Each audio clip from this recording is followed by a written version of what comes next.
Bonjour, je suis la Fée des maths. Bienvenue dans cette vidéo de gestion des données. Ensemble, nous allons découvrir la notion de probabilité et en particulier apprendre son vocabulaire spécifique. Avant ça, je t'invite à t'abonner à notre chaîne YouTube et à activer la petite cloche pour recevoir les notifications.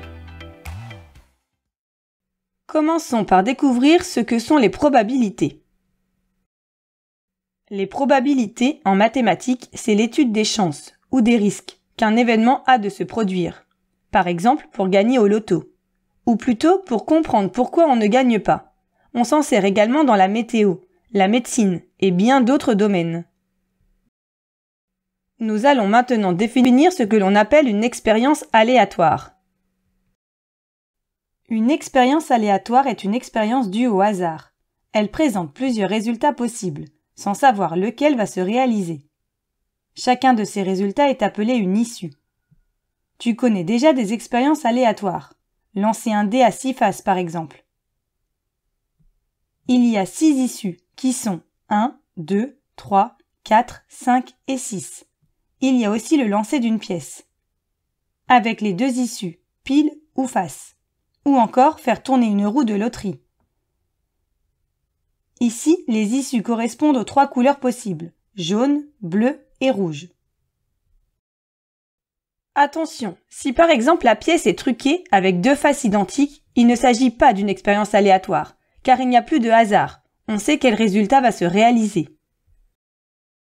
Voyons maintenant ce qu'est un événement.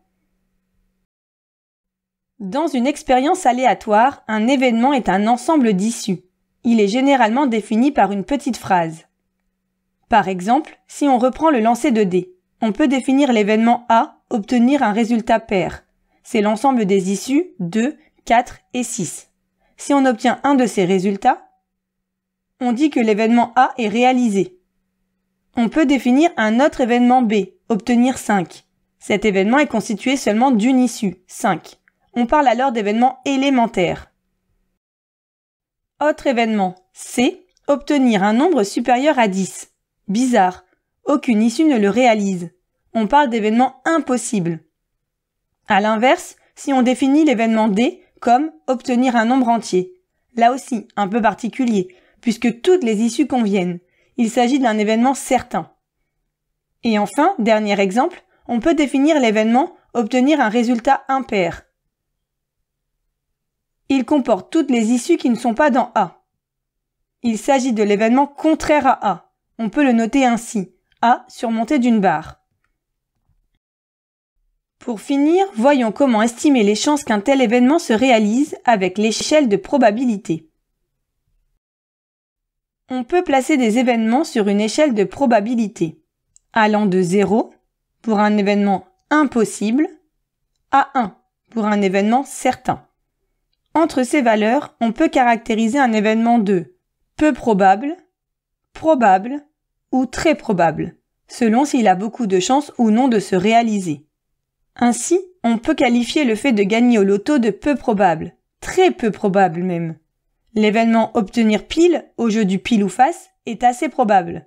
Et obtenir une consonne en choisissant au hasard une lettre dans l'alphabet est très probable.